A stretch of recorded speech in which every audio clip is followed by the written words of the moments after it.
Hello and welcome back to the big stage, brought to you by Betting Expert. In today's show, we're going to be previewing more of Euro 2020 and focusing on the individuals that are going to shine on the big stage. We're going to be talking about the player of the tournament betting, the young player of the tournament, top goal scorer, a combined 11 from our expert guests, as well as some of their bold predictions as well. So let's get into it. I just want to introduce our guests. As always, I'm joined by former England international Wayne Bridge. Wayne, how are you getting on after that weekend in Portugal? I'm good, mate. I'm a little bit sunburned, but I had some good celebrations. I'm still recovering from them, but it's great to see him win. Brilliant. Nice one. And I'm also joined by Rory Jennings again. Obviously a big Chelsea fan. Rory, how are you recovered after that Champions League win? I feel like we have to scrap bank holidays in this country now. That bank holiday will never be surpassed. Watching Chelsea become European champions, the sun's out and a bank holiday. I mean, that is the one to beat. What an amazing weekend it was. So before we dive into our topic, I just want to get your reaction after that warm-up game England had against Austria. Wayne, I mean, what was your impression of that result? I mean, can we read anything into it? No, not really. I didn't really watch much of it, really, because of my kids. But I don't think you can read too much into those games at all. It's going to be a completely different starting lineup. So for me, you can't read into it. And you've got players, I think sometimes you go into a team like everyone's trying too hard to impress and doesn't always go the way you want it to, personally, I think.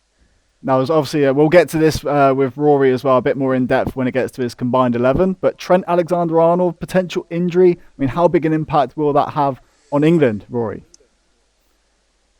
Well, I don't think it will have a significant impact at all, actually. Look, I rate Alexander-Arnold. If it were my team, I think when we've spoken before, when we've discussed the team that we would take, for me, Alexander-Arnold goes. I think he's a brilliant player, and I think people are very quick to dismiss, 36 months of brilliance from him because it's been fairly patchy in places this season. I think he's a brilliant player. I think what he offers from fullback is almost, it's actually unquantifiable. It's so good. So the fact that he's not there, for me, is upsetting. But I don't think Southgate fancies him. I don't think Southgate would have played him particularly often. And therefore, I think it's potentially a blessing in disguise because we now have the opportunity to take somebody who isn't one of the four. We don't need four right-backs going to a tournament, do we? I think we're going to get to that later on, maybe in a bit of your rant, Rory. But looking at the overall betting, Wayne, I think you're right. It doesn't really affect the overall market. England are still amongst the favourites, 5-1, joint favourites with France. Not much to read into that. But let's get into it in today's topic. We're going to be talking about the individuals that will shine on the big stage.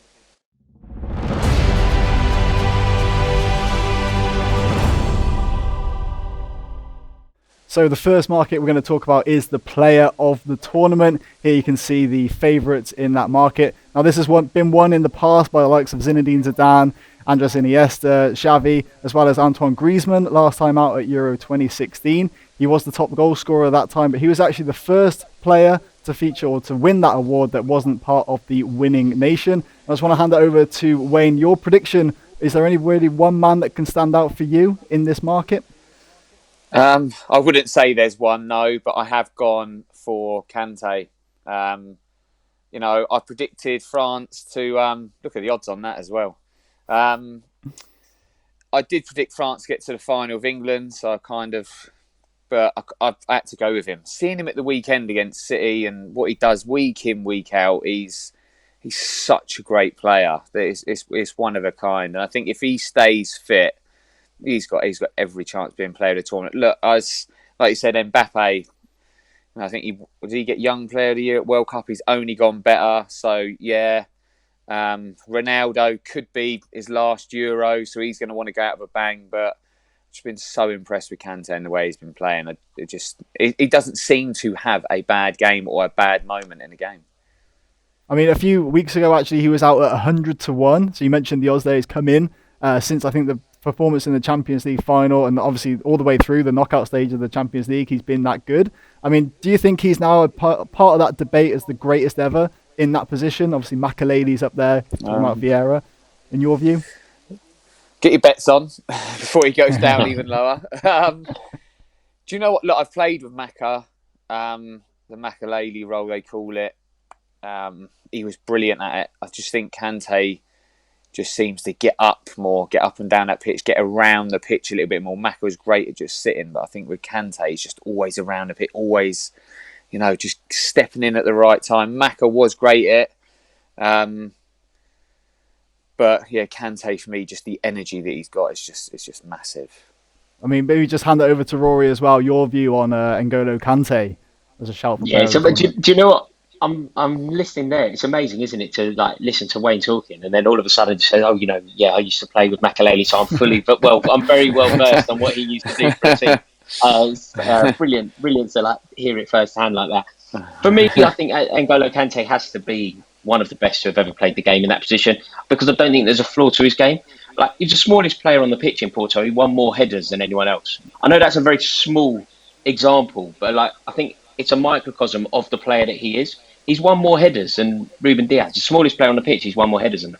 I think that shows you what he's all about. And also, I think with what Wayne has suggested here, I kind of potentially want to change my bet, because N'Golo Kante is a big game player. He turns up when it most matters. Man of the match for Chelsea against Real Madrid twice.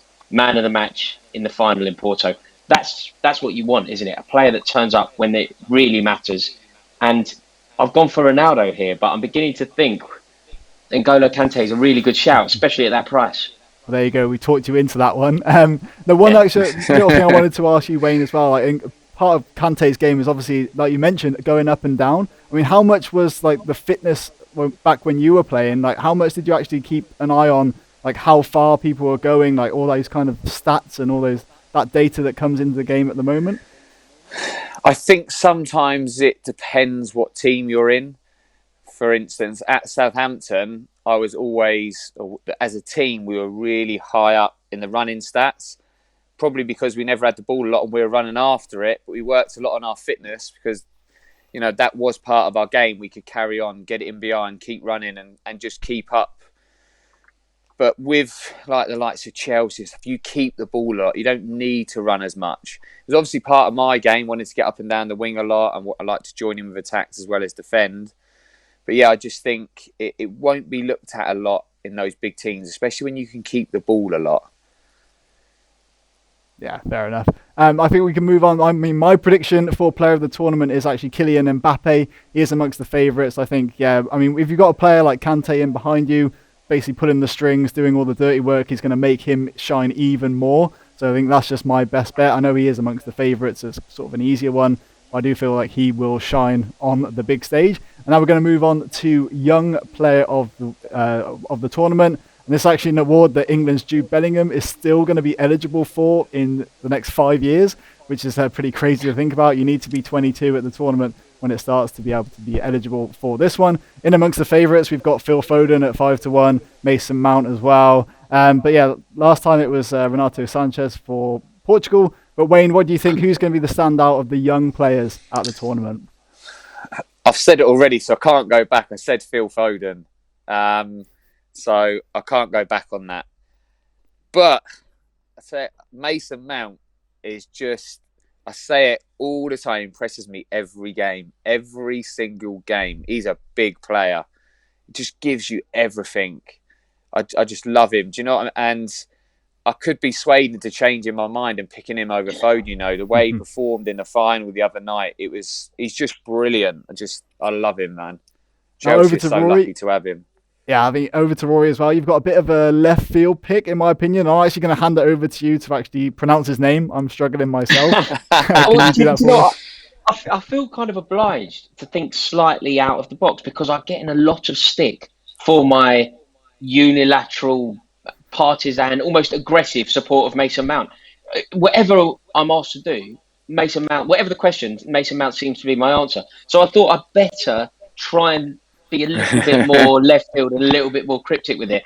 And somebody who I thought stood out, I think he had a very good season in Italy, played for Parma, was Dejan Kulusevski.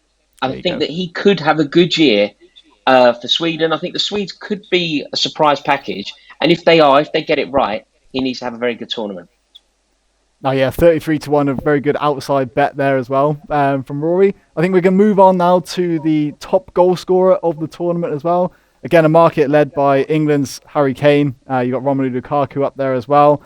But yeah, Wayne, for you in this one, I think your pick is pretty clear. Maybe just talk about why is Harry Kane going to be the top goal scorer?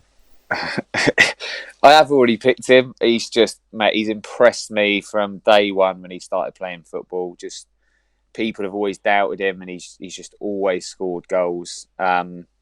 Look, there's a few other people in the running. I look at Benzema, and I think he could come back with a bang for France. I think he's got a point to prove. Say, look, you've missed me here. Ronaldo, you can never write him off, and look, Lukaku as well. He's had such a good season, and he's another one.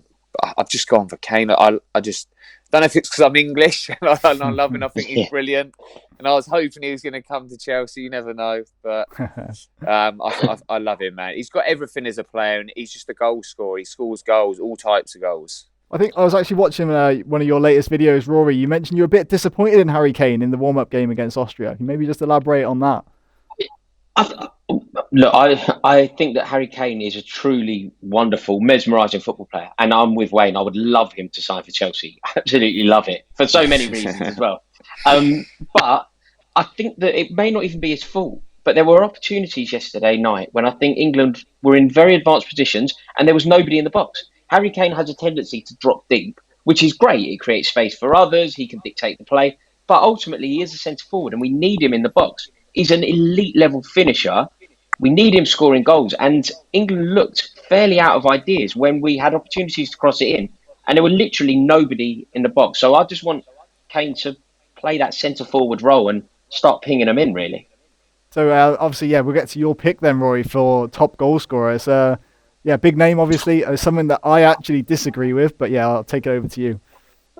Well, look, I've gone for Cristiano Ronaldo for obvious reasons. The man was, he's a phenomenon, isn't it? In fact, Wayne, did you ever play against Ronaldo? You must. I played against him at, I would say, not at his peak. So it was at Man United. He was good. He's really good, but he just went on and excelled, didn't he? And right. So it was mainly against Man United. And I think the thing with me is I always done all right against him. I thought. I did. It was just, he was so quick. He was powerful, he was quick, and he was strong, and he loved the step over. I think the worst thing about him was his little tricks, because he could make you look stupid. So it's just pure concentration every time you come up against him. But I always thought I'd done right against him. But like I said, I think he just went on better and better from the times that I played against him. Yeah, absolutely. He was a different type of player. He was an out-and-out winger when I come out against him, I think. Where he's changed. He play up front more, and he wanders a little bit. I think he's changed his game loads over the years. Yeah, it's one of his brilliance. Part of his brilliance, isn't it? Being able to remodel himself from a winger to a striker. I just think the bloke is truly outrageous. I can't ever really see. I can't see a world where he doesn't. I'm going to back him. Whatever the question, if he's there, I'm going to back him. And the fact that we're now having a debate as to whether he is likely to be, I think he's going to be crying and you're going to be crying then. Yeah, I'll tell you what. When we get to my bold prediction, Rory, you're not going to be happy. But we'll get to that in a minute. Yeah, I've got some reasons why as well.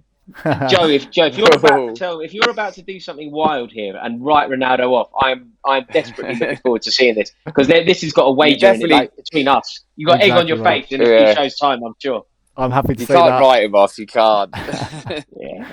But anyway, on to my top goal scorer. It's not going to be Ronaldo, and it's also not going to be Kane. I'm also looking at Memphis Depay. I know he scored 2 as well against Scotland, which maybe some people might say might have been quite easy. But basically, he's come to form. Obviously, he's struggled in England, but it looks like he's found his feet at Lyon. So I'm going to go for Depay. Looking at the group that Holland are in as well, I feel like they could run riot against North Macedonia. So I'm looking at that. I mean, looking at the betting as well, it's actually more likely that they're going to win 3-0 than it is 1-0. So it's 13-2 for Netherlands to beat Macedonia 3-0, and it's 6-1 for them to win 1-0. So I feel like that game, particularly, I'm going to aim for Depay to score a lot of goals in that one. So that's my prediction for the top goal scorer of the tournament. Now, moving on, I did set the guys a challenge before this episode is to pick their combined 11s. So looking at each position, maybe the best players available. So there we can look at the best 11s of the two. Wayne, I saw you omitted all English defenders. Is there a reason why? Well, it's not our strongest point, I don't think. And yeah, that's mainly that. And I couldn't put an all-English team out. It's getting close to being all-English. I've kind of basically mixed it with how I think the tournament was going to go. I said I think it's going to be an England-France final. There's a lot of English and French players in there and some Portuguese. So yeah, it's not our strongest point, I don't think. I think we've got that we've got good players, but I've picked. It was very hard to pick, to be honest. I was going through it. It was a bit of a headache. But I think, Cancelo, Diaz, both from Portugal, both at City together, know each other well. And like I said, I think France are going to do well. Hernandez, I think, is an amazing left back. I could have picked a different keeper, but I've gone with him because I think France are going to do well. So I think he could have a good tournament with what's in front of him. Do you know what? I wanted to put another defensive midfielder in there because it's quite attacking. But I would have to drop Mount or Foden. I couldn't drop Foden. I definitely wasn't dropping Mount. No. He's been fantastic, and I think my team. Look at the front three. Ronaldo. I'll tell you Mbappe, what, Wayne, that Kane. team, your team scores some beautiful goals, but you aren't winning a tournament, mate. That team is brilliant, but that is the most attacking. He's basically playing with the front five. I'd say I might just tell Mount to just drop a little bit and just help Kante out. We'd be fine. Do you know what? I think we've got Kimmich in there. Kimmich. I was going to put him in, but then I couldn't choose between Foden and Mount, so he just had to go. I like it. I like Wayne's team though. Just all out attack. It's gone for the Kevin Keegan model. The only way that team is going to win a tournament is if Lloris has the tournament of his life. That's it. I mean, we didn't put any restrictions on the fantasy football or anything like that. So yeah, I like it. We also had a question come in from the community about just the state of left backs in general. Wayne, you being the most qualified to answer this question. I mean, what is setting aside? Why aren't there world class players in this role, and what did it take to be a good left back? Well, it's difficult, isn't it? Because you mentioned Cole and Carlos, and they were just exceptional left backs. Notice they never put my name in there. I thought I was quite a good player. So I think that they're just expecting a little bit too much from the players, maybe. Look, Hernandez is world class for me, and because I've seen him perform so well this year. Luke Shaw has been world class. I know I haven't put him in. Because I couldn't put all English in, like I said. But he's been brilliant. He's been hard to beat. He's been powerful going forward, and he is a world. I just think maybe people, you're comparing them to the likes of Cole and Roberto Carlos. They were two of the best fullbacks. You could say they were two of the best fullbacks ever, really. So. It's hard to compare them to just them. But there are, like I said, Hernandez and Shaw for me are world class. Like I think I was world class. That's a good take on it. That was a question actually from Boovy. Rory, I think you know him quite well, so you may be taking up with him separately. I will. I'll let him know. Yeah. Leave it with me. If by the way, for those watching, if you do want to get your questions answered on the big stage, then feel free to hit us up on Twitter or in the comments below on YouTube. Now, if we can just pull up the team again, Rory, I want to talk to you about Trent Alexander-Arnold a little bit more in detail. Obviously, the injury might be a big factor. We don't know the details yet. But I mean, if he was out, who would replace him in your combined 11? If he's not there, I think it would probably. I think it'd probably go Reece James. I think Reece James just won the European Cup. It's very difficult to look beyond that, isn't it? And I think this is where he had as well. By the way, he had a great game. I know, absolutely. I mean, he was phenomenal, and I think this is where I didn't quite understand. The conjecture around Alexander-Arnold and the right back position. Do we take him or don't we? Even if he was left out, you're still taking the fella who's just won La Liga in that position, the fella who's just won the European Cup in that position, and the fella who's just won the Premier League in that position. So even if you do omit Alexander-Arnold, I don't quite understand why it's such a talking point. He's been left out the way that Patrick Bamford's been left out, and I think he deserves to go as well. So I don't know why it's such a big issue. I think that's fair It's enough. a difficult choice. Yeah, It is a difficult choice for the manager, really. It is a very difficult choice. I'm glad that's why I couldn't be a manager. I couldn't have them headaches. I'd end up sitting there and flipping a coin. Yeah, but neither did Southgate, Wayne. That's the thing. Southgate couldn't have the headache either. He just took them all. He bottled it in time. Yeah. Said, why don't you? Oh, mate, just all come then. Fine. Now, one question we also had for you, Wayne, as well, was around Mason Mount and just about his potential looking forward. I mean, do you see potentially him moving to an even bigger club than Chelsea? Don't want to rile you up too much about that. Bigger? John, where are we going here? Bigger? I think Chelsea... if the right money came along. I hope not. I really hope not. I think Chelsea need to keep the players like that to build on this season and progress. So that you definitely want to keep him. And you see how highly Frank spoke about him in the early days. And like I've said, he's just impressed me. He's impressed me all the time. Just he seems like a winner to me. And they're very hard to come by winners. When I mean winners, they've just got that winning mentality. They're always going to keep fighting. You know, when I was at Chelsea and looked at the likes of, Lampard, Ballack, Didier Drogba, Makelele, they were just born winners. And I feel like he is born to win. That's a great shout. Now, going back to the combined 11 as well, one name that struck me for Rory was this Isaac fella. And we're going to lead us into our bold predictions as well. Can you tell us more about him, please, Rory?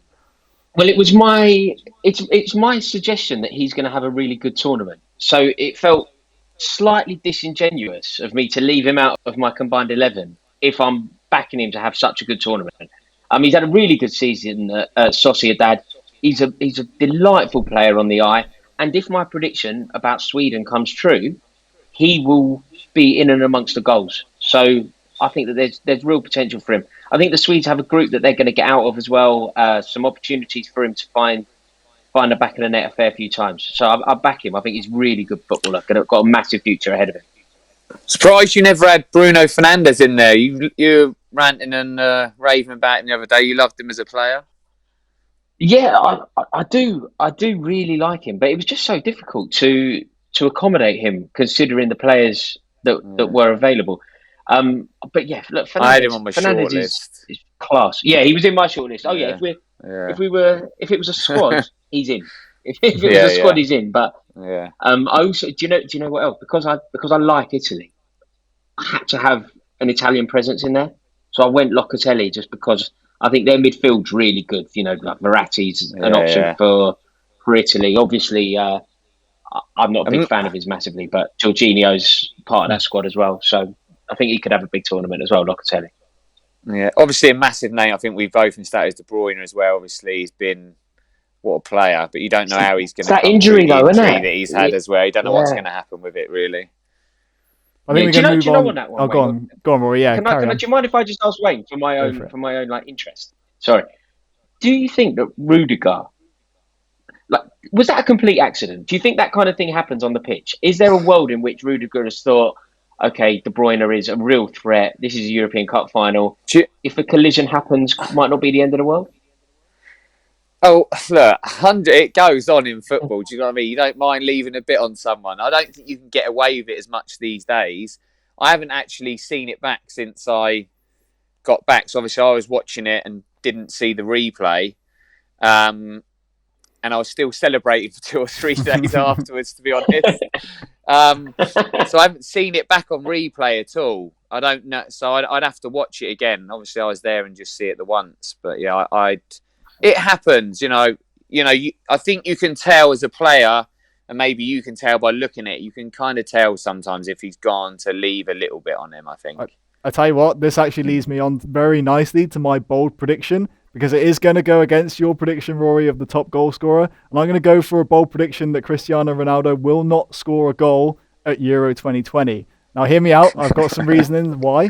If you think back to Euro 2016 in that final, France did target Ronaldo. They took him out. He was injured. So, yeah. So I feel like that is the plan again for France. And maybe, obviously, Germany are going to be really tough as well to break down. They won't be scared of targeting Ronaldo. In fact, he's never actually scored an international goal against France or Germany.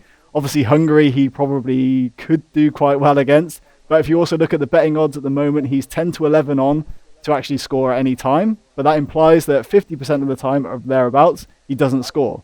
So I feel like if he doesn't score against Hungary for whatever reason, I feel like France and Germany can do a pretty good job on him, and they're going to actually nullify Ronaldo. So that is my bold prediction. I want to get your thoughts on that, Rory.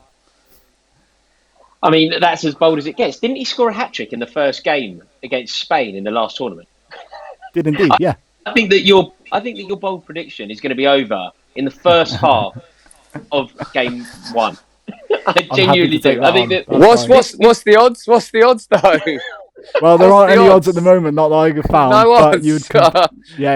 He's odds on to score against Hungary. I've seen that much, but funny things can happen. It's not a bad prediction if it happens. But anyway, moving on wild, to it is wild. Yeah, it's wild. I like it, Joe. Though this is what it's about. It's meant to be bold. But yeah, anyway, moving on to Wayne's bold prediction for the tournament. You've got something about Timo Werner, speaking about goal scorers. Yeah, I think Rory's going to think I'm a bit wild as well. Werner to score more than 3. I keep saying it. Don't ever get 3 for Chelsea next season. It's going to happen. It's got to come. I keep saying it, and even I was frustrated. I thought he'd done okay. Look, he does frustrate me as well, but I just feel like it's going to come for him. It's going to come for him, and I keep living in hope that it's going to come now, and then he's going to come back and be flying for Chelsea. So, I've gone for him to score more than 3 goals. But something amazing has happened here. Wait, it can happen. It can happen. Look normal. It's going to change. It's got to come for him. I keep backing him. Come on. It's got to come for him, and it does happen. People can take a while for people to settle into a football club. I just keep. It's massive what he's done. He's come at a really hard time for everyone in the world. The proper pre-season, managers changing and everything, and it doesn't excuse some of the misses maybe that he's had. But it is difficult to change clubs. You've seen what he can do. You've seen he can score goals. So I still have my fingers crossed that it's going to come from him, and it's going to happen at Chelsea. And what better way to start than on the big stage at the Euros?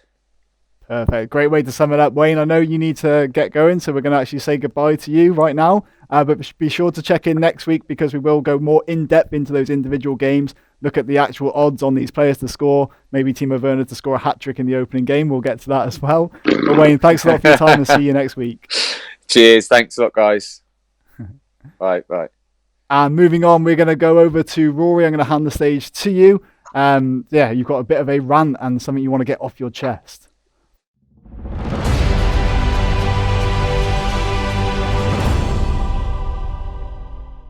So, Rory, I think we picked up on a little bit of this already, but yeah, Gareth Southgate, his decision to take 4 right backs, can you go off on that?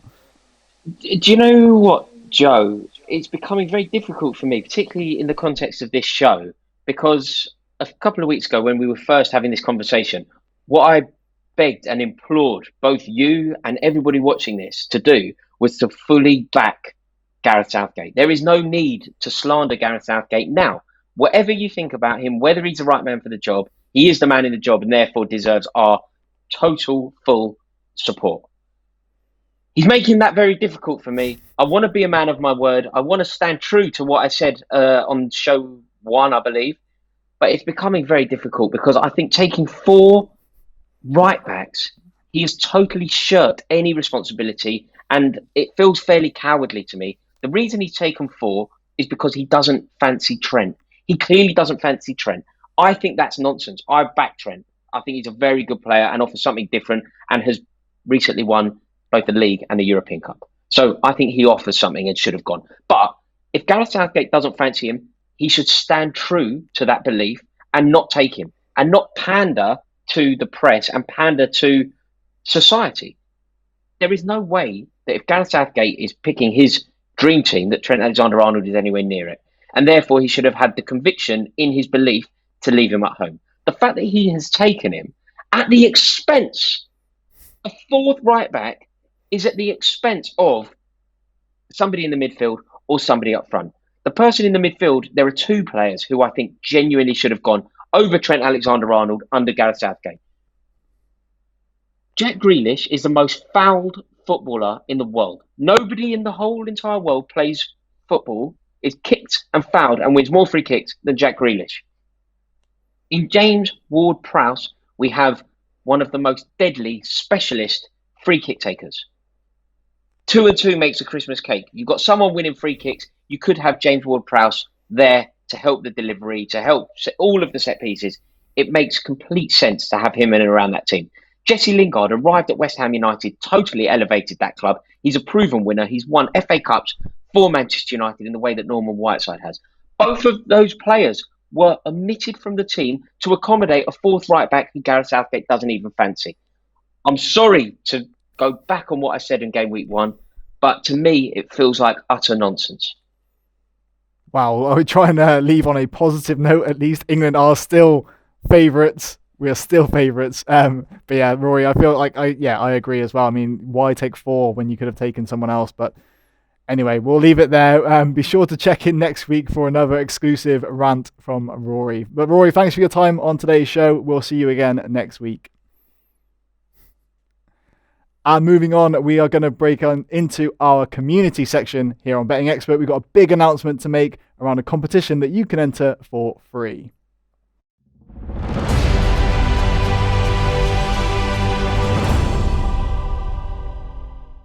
So this is the part of the show where we are going to bring in your own betting stories, your questions about betting, whatever it is. So feel free to get them in using the hashtag #TheBigStage. But for now, I'm going to just announce a new competition that we have on bettingexpert.com. Basically, if you sign up and post your predictions on any match during the Euros, then you will stand a chance at winning a share of €5,000 completely for free. Now, more details about this competition will be on the website very shortly. But there are tips already on the games as well for the game week 1. So get involved. Go and post your predictions and basically try and outdo some of our experts. We'll try and get some of Rory's and Wayne's advice in there as well so you can take on the guys. But that's it for now. Thanks a lot for watching this episode of The Big Stage. If you do place a bet, even if it's on my bold prediction of Ronaldo not scoring, then please do gamble responsibly.